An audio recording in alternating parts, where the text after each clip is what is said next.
Euzu billahi mineşşeytanirracim. Bismillahirrahmanirrahim. Elhamdülillahi rabbil alamin vel akibetu lil muttaqin. Ves salatu vesselamu ala rasulina Muhammedin ve alihi ve ashabihi ecmaîn.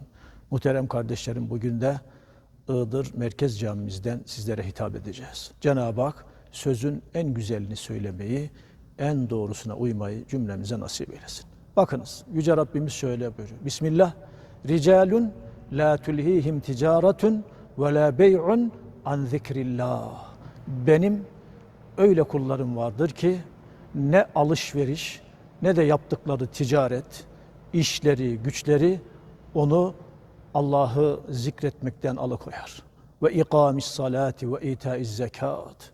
Namazlarını kılarlar, zekat ve hayır hasenatlarını yaparlar ama işlerini, güçlerini, ticaretlerini, alışverişlerini de en doğru şekilde yaparlar. يَخَافُونَ يَوْمًا تَتَقَلَّبُ ف۪يهِ الْقُلُوبُ وَالْأَبْصَارِ. Çünkü yani gözlerin ve gönüllerin korkacağı, hesaba çekileceği bir günü bilirler. Yani yaptıkları her işten hesaba çekileceklerini bilirler. Onun şuurundadırlar. Peki niye hem işlerini sağlam yaparlar, hem ibadetlerini güzel yaparlar, hem Allah'a karşı vazifelerini yaparlar, hem de kullara karşı, mahlukata karşı, fakire fukaraya karşı vazifelerini yaparlar. لِيَجْزِيَهُمُ اللّٰهُ أَحْسَنَ مَا عَمِلُوا. Allah-u Teala bu dünyada onlara verdiği nimetlerin daha güzelini ahirette versin diye. Ahireti ebedi hayata gönül vermişlerdir. Çünkü dünya geçici. Hazreti İbrahim Aleyhisselam ne buyuruyor? İnni la uhibbul afilin. Ben geçici olanı sevmem. İnni veccehtu vecihe lillezî fataras semâvâti vel arda hanifa. Ben gönlümü, gözümü semavatı ve arzı yaratan ve her şeyin sahibi Allah'a verdim. Ya. Kullu şeyin halikun illa vechha. Çünkü her şey yok olacak. Allahu Teala bakidir. Vallahu yerzuqu men yeşâ'u bi gayri hisab. Çünkü Allahu Teala dilediğini hesapsız rızıklandırır. Ve lillahi mulkus semavati vel ard. Ve lillahi hazainus semavati vel ard. Çünkü kainatın sahibi Allah, hazinelerin sahibi Allah. Vellezine keferu a'maluhum keserabin biqiyah.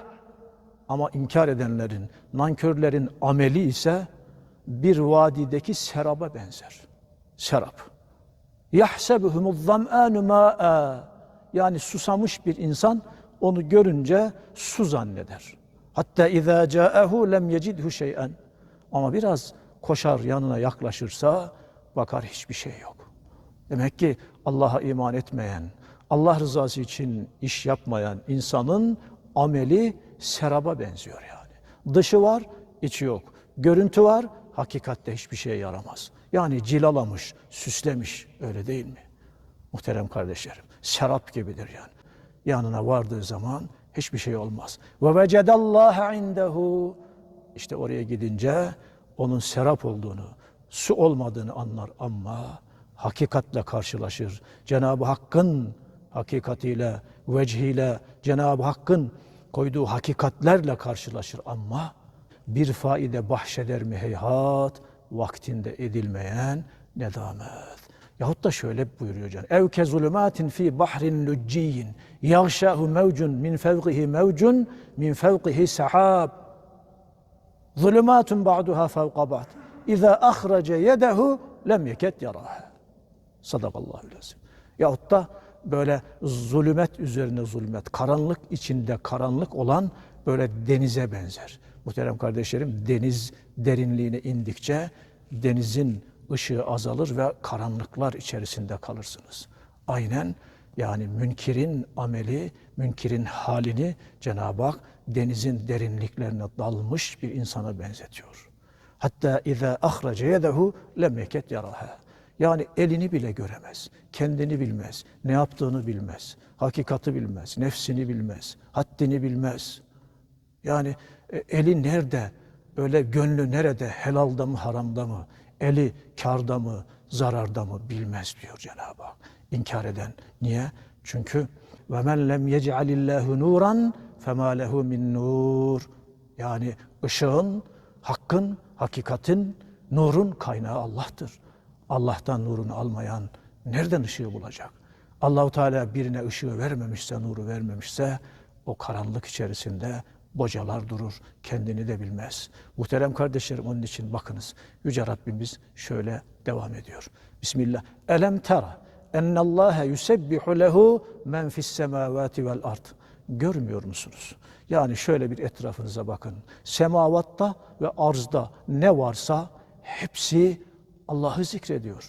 Bütün kainatta, bütün mahlukat Allah'a olan vazifelerini harfiyen yerine getiriyor. Vazifesini yapıyor. Ve tayru saffat, o gökyüzünde uçan kuşlar niye saf saf öyle karışık uçmuyor? Saf halinde. Öyle bazen göçmen kuşlar görürsünüz böyle. Başta birisi, diğerleri onu takip eder. Hepsi demek ki disiplinli, kurallı, vazifesini biliyor, haddini biliyor, hududunu biliyor, saygı içerisinde. Ve tayru saffatin kullun kad alime salatehu ve tesbihahu. Bütün o kuşlar hem namazı var hem de tesbihi var. Onların kendine göre hepsi namazını da biliyor, haddini de biliyor, tesbihini de biliyor. Vallahu alimun bima yef'alun. Ve Allah-u Teala da onların ne yaptığını çok iyi biliyor. Velillahi mulkus semavati vel ard ve ilallahil masir. Çünkü muhterem kardeşlerim, Cenab-ı Hak buyuruyor, mülk Allah'ındır ve hepiniz bütün Allah'ın huzurunda toplanacaksınız. Elem tera ennallaha yüzci sahaben. Görmüyor musunuz? Allahu Teala o gökteki bulutları nasıl sevk ediyor? Nasıl böyle yavaş yavaş birbirine doğru yaklaştırıyor, itiyor. ثُمَّ يُؤَلِّفُ بَيْنَهُ. Sonra aralarını telif ediyor. Buluşturuyor o bulutları gökyüzünde. ثُمَّ يَجْعَلُهُ رُكَامًا. Sonra da böyle üst üste yığıyor dağlar gibi. فَتَرَى الْوَدْقَ يَخْرُجُ مِنْ خِلَالِهِ. Ondan sonra bakıyorsun ki o dağlar gibi birikmiş bulutların arasından tane tane yağmuru indiriyor Cenab-ı Hak. Böyle inci taneleri gibi indiriyor. Kullarımın mahsulü zarar görmesin, kullarıma zarar olmasın diye. Ve yunezzilu mines sebai min cibalin fiha min beradin.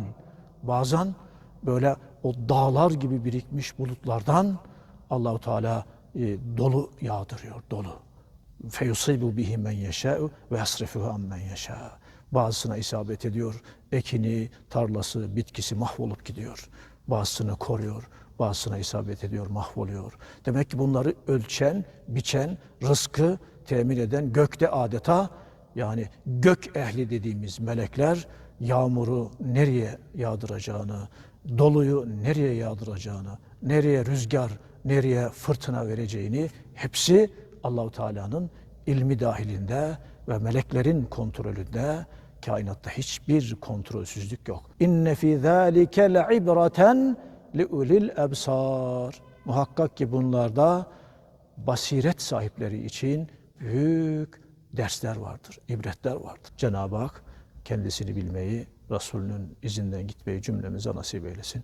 Hepinize saygılar sunuyorum.